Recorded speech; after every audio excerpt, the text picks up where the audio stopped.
Have you ever really thought about what it takes to get inside one of the most secretive groups on the planet? I'm not talking about a simple disguise for a night. We're talking about literally erasing who you are to live, eat, sleep, and ride with an outlaw biker gang. So stick around because we're going to pull back the curtain on the playbook for these deep cover operations and see what it really costs to become someone else. So this is the big question, isn't it? It's the one every single deep cover operative has to answer before they take even one step down this road. I mean, it's not just about playing a role. It's about becoming that person, knowing full well that the truth you're after could cost you everything. Not just your life, but who you are at your very core. All right, so where does a journey like this even begin? Well, it's not with a loud bang, it's more like a quiet fade to black.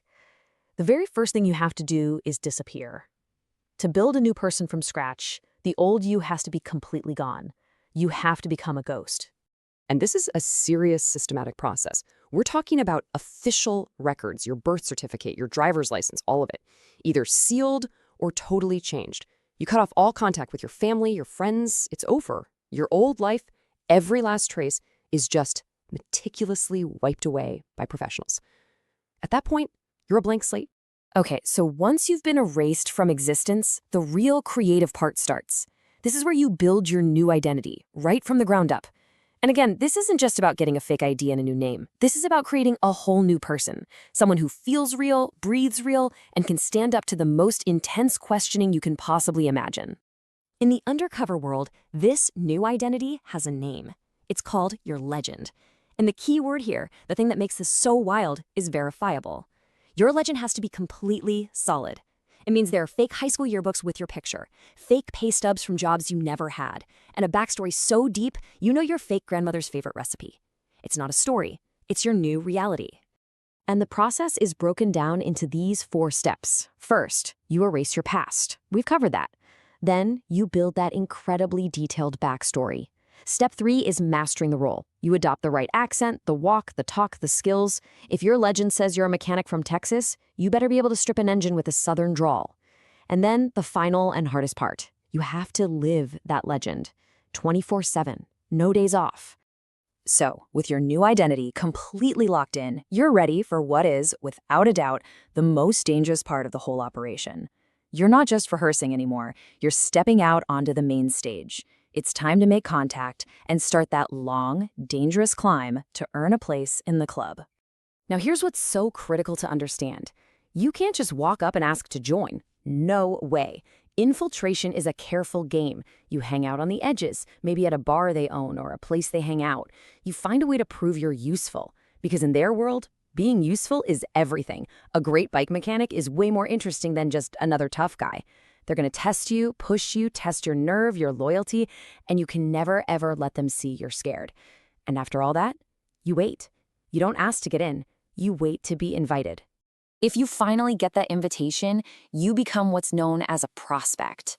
Think of it as the longest, most brutal job interview of your life. You're at the very bottom, doing all the grunt work, putting up with humiliation. All of it is to prove you're 100% all in for the Brotherhood. Every single second is a test, and believe me, you are being watched, constantly. But here's the thing, getting your patch, becoming a full member, that isn't the end of the test. It's the beginning of a brand new one. The moment you're in, the pressure just goes through the roof. Now you're living 2 lives at the exact same time. It's this insane, high-stakes balancing act, and one little slip could be the end of you. You're walking a psychological tightrope every minute of every day. This slide really breaks down that massive internal conflict. As the operative, your job is to gather evidence. Your loyalty is to your agency. But as the biker, you're actually building real relationships. Your duty is to protect the club, and your loyalty is to these guys who are now calling you brother. And here's the psychological trap nobody sees coming. You start to genuinely care about them. The fear of betraying that trust becomes just as real as the fear of getting caught. Sometimes even more so. And that is the cold, hard reality of it. One slip of the tongue about where you grew up, 1 second of hesitation when you're challenged, 1 tiny detail of your legend that you forget, that is all it takes. And it's not just the mission on the line anymore. It's your life. This quote from a real former operative, it's just chilling because it gets to the heart of the terror. The biggest threat isn't the violent men around you. It's the pressure inside your own head. It's about using a word from your old life or having a gut reaction to a song from your real past. Your greatest enemy is your own mind and its ability to make one single fatal mistake. So, what happens when the job is finally done? Getting out is every bit as complicated and dangerous as getting in. This is the end game, and it comes with consequences that can stick with you for the rest of your life, long after the patch comes off. 3. What is that? Well, that is the average number of years an operative spends on a deep cover assignment like this one. 3 years. 3 years of living a complete lie, 3 years of nonstop fear, 3 years of not being you. The personal sacrifice is it's almost impossible to wrap your head around. And, the end of the mission is hardly a relief. Operatives go through intense psychological debriefings, but just trying to fit back into normal life is incredibly hard. The paranoia, it hangs around.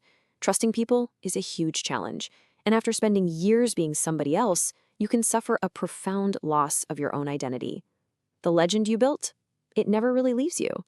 Which brings us to this final, really haunting question. After you've erased your past, lived as another man, and betrayed people who called you a brother, who are you? The truth you found might put some very bad people behind bars, but the lie you had to live, that will change who you are forever.